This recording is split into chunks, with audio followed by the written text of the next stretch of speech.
ordered by the British Parliament to go into the Middle East and to slaughter innocent men, women and children. And you vote for Parliament?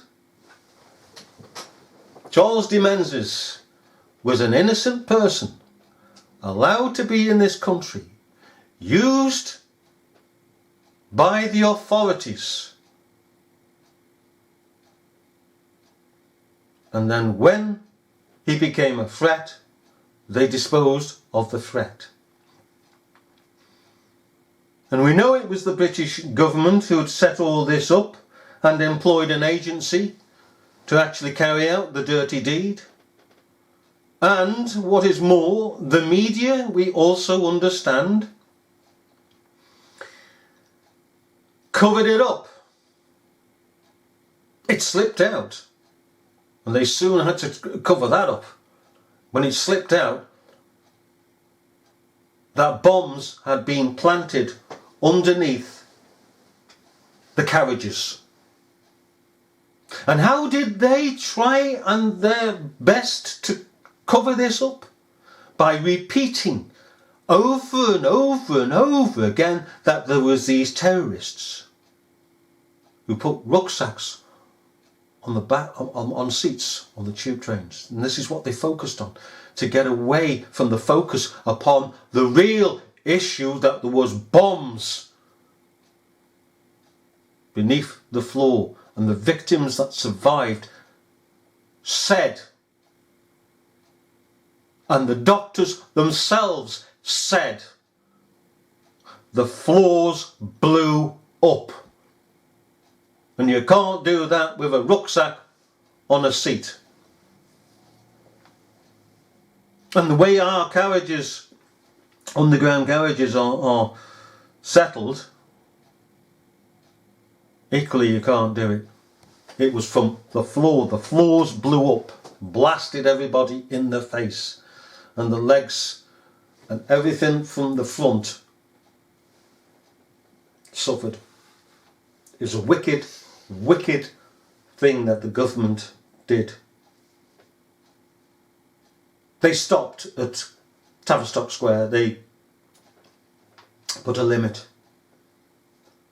They just made that out to be people dying and maimed and suffered. But the tubes, that was as real can be. And there was wickedness in the British government. And people vote for the British government. What? To bomb them? And to bomb synagogues? To bomb people abroad?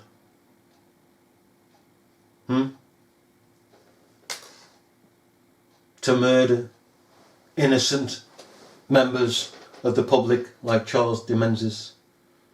Eh?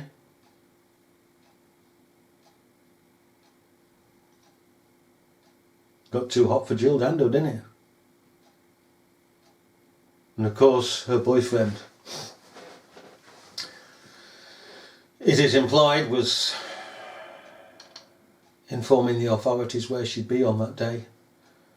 And then afterwards he became Queen's physician.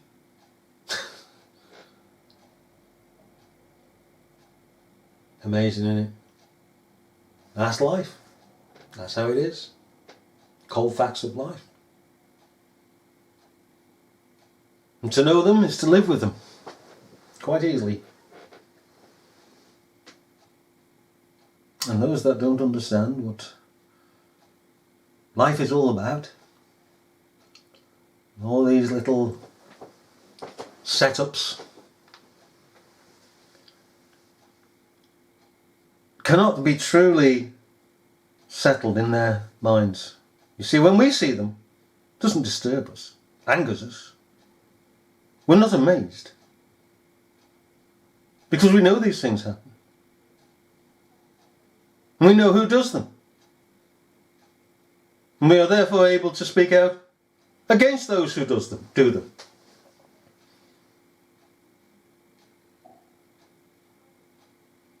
And yes, there is no justice for the family in this world. But as they used to say of old, there is a judgment to come.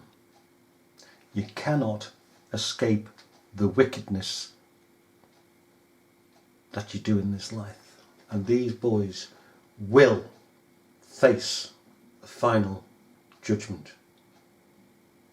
They think they've got away with it. In their consciences, they know they haven't. But there's a day coming, fast approaching, in their lives that they must depart and face the judge of the whole earth.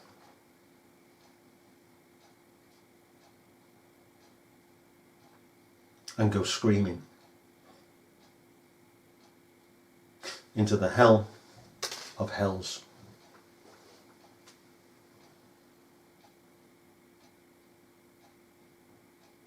Remember that one in Ghost where they put it quite correctly?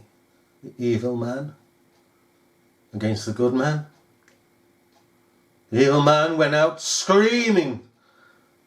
All the demons of hell and the blackness were dragging him down. And that's what happened to these people. And the entire Parliament of the British government,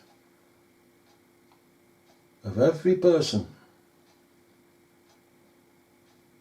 that is caught being downright evil, and every part of the establishment, it will be turned into hell.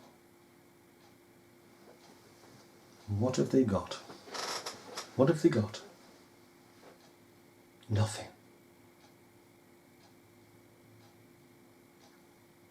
But screaming for all eternity. Punishment upon punishment upon punishment.